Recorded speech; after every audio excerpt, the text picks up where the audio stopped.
Hello everyone and welcome to today lecture. तो आज हम बात करने जा रहे हैं classical dynamics of particles part 2 and Hamiltonian principle where we will discuss the conservation of theorem for generalised momentum.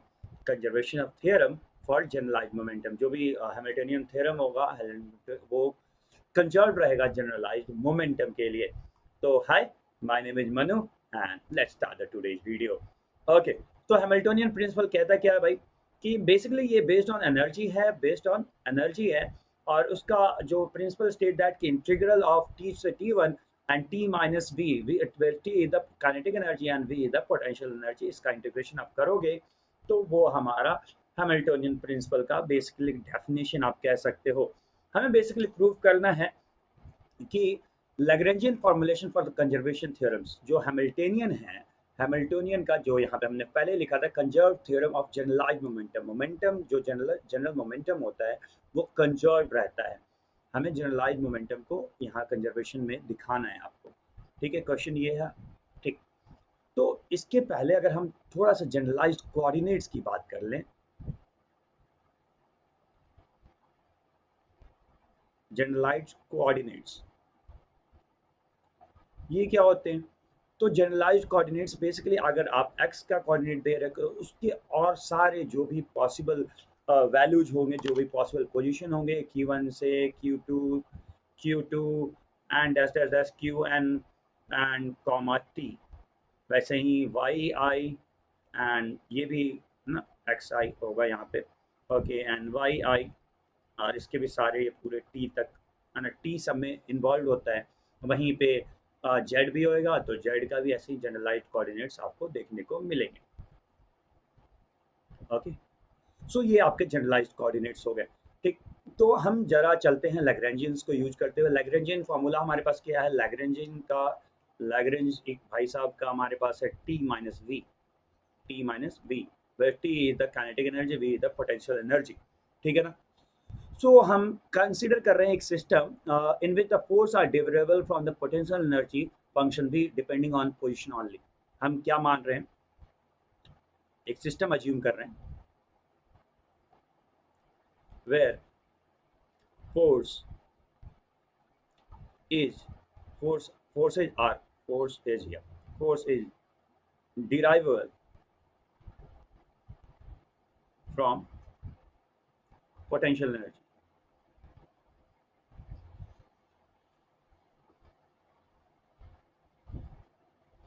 Potential energy function v,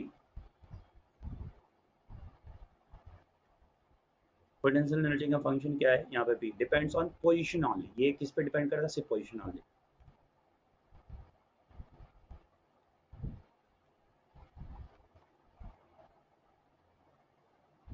okay बच्चे, चलिए, तो इस इक्वेशन को, ये जो हमारा इक्वेशन वन है, इसको हम डिफरेंशिएट कर रहे हैं दोनों तरफ है ना, पार्शियल डिफरेंशिएशन कर रहे हैं with q k dash.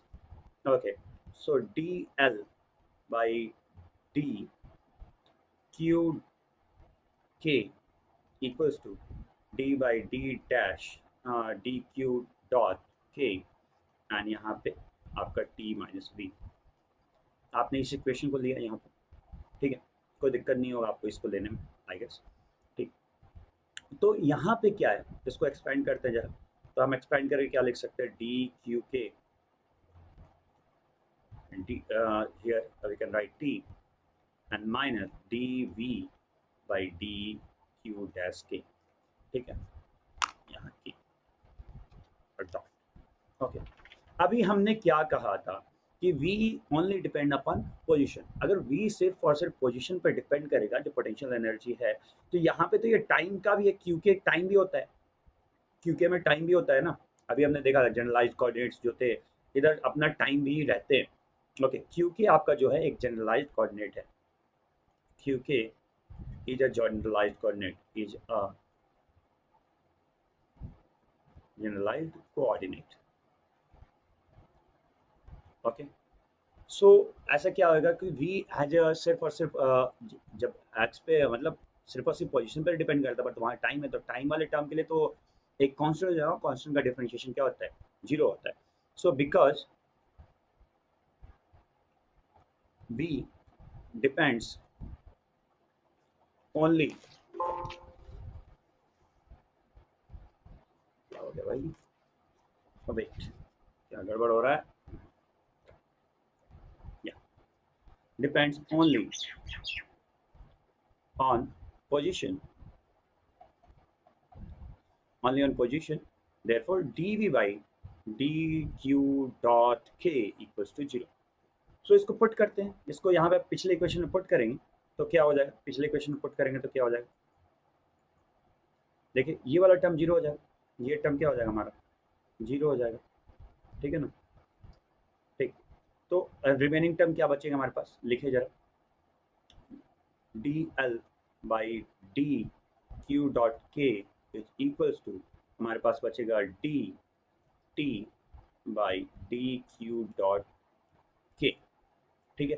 T को अपन क्या जानते हैं, टी को जानते हैं half M V square, half M V square, this is velocity, वो पोटेंशियल वी है, इसको थोड़ा सा बड़ा लिखे और गाढ़ा लिखे या कुछ भी ऐसा अलग कीजिए आप, और इसको आप ऐसे कर लीजिए, ये वेलोसिटी हो गई, ठीक है ना, हाफ एम वी स्क्वायर पता है यहाँ पे, तो वी क्या होता है, वेलोसिटी होता क्या है, पोजिशन का डिफ्रेंशिएट होता है, V velocity equals to D X by D T होता है, ठीक है। तो ये क्यू, क्यू जो पोजीशन है क्यू के, उसका पहले से हम डिफरेंशिएशन ले रखे हैं, हमने डिफरेंशिएशन ले रखा है, मतलब ये क्यू के क्या है, एक तरीके से वेलोसिटी है, इसको आप क्यू के लिख सकते हो, है ना, क्यू के डॉट, क्योंकि पोजीशन हमारा ये है, तो हम डिफरेंशिएशन को लिखने के लिए एक डॉट मतलब वन टाइम डिफरेंशिएशन, ठीक है, ये आपको पता होगा, तो ये मुझे बताने की जरूरत नहीं है।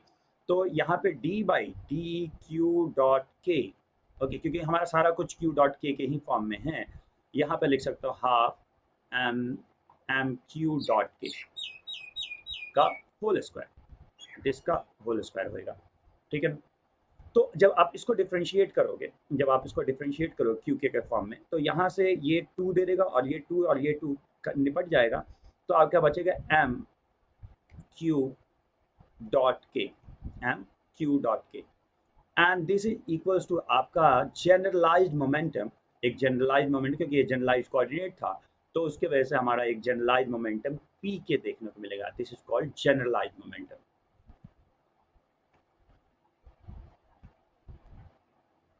Okay, okay, and Q K इधर जनरलाइज्ड कोऑर्डिनेट्स, हमने इस पे बात कर लिया है पहले ही, ओके।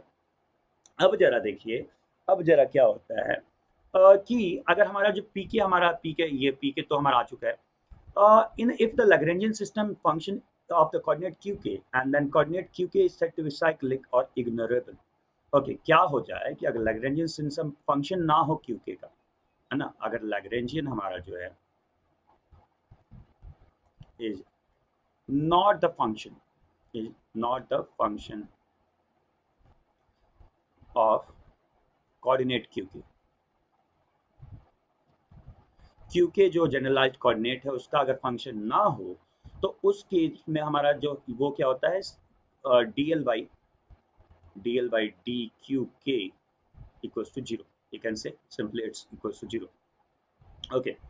So हमें जो पता है हम उसको यूज करने वाले हैं, so the conservation theorem for the generalized momentum, how can you write conservation theorem for the generalized momentum, so आपको ये इक्वेशन पहले से भी पता होगा, d by dt and where is dl, ये आपका लैग्रेंजियन इक्वेशन ही है, ओके, सॉरी यहाँ पे मैं पार्शियल लिखूंगा, हाँ, dl by q dot k and minus D l by D Q के, जो हमने कल के वीडियो में, लास्ट वीडियो में किया था, जहाँ अगर आप देखना चाहें तो L equals to T minus B आपको पहले से पता है, आप इससे भी ये निकाल पाएंगे, ओके। और हमें अभी हमने देखा कि ये टर्म इग्नोरेबल है, इसको आप इग्नोर कर सकते हैं, that is equals to zero, that is equals to zero, then you can simply write, आप सिंपली क्या लिख सकते हैं, ये term equals to zero, D by D T and equals to dl by dq dot k is equals to 0, okay।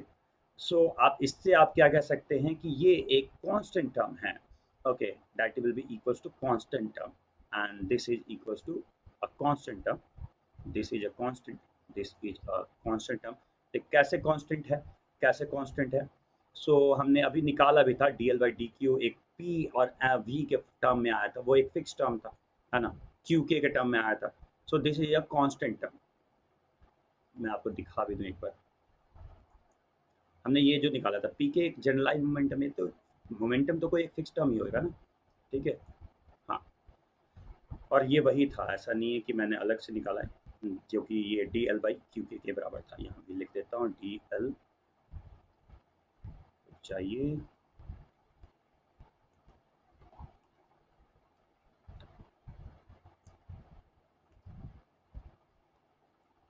Q dot के, ठीक है। यहाँ पे ऐसा है, ठीक है, इज ए कांस्टेंट, ठीक। सो देयरफॉर पी के, देयरफॉर आगे अब अगले पेज में चलते हैं। हाँ हाँ, मेरे पास पेज। सो पी के is constant, okay, and this gives the conservation of momentum theorem. This gives the conservation of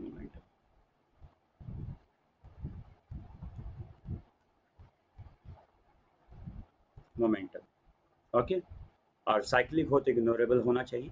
तो अगले वीडियो में हम ला रहे हैं हैमिल्टनियन इक्वेशन,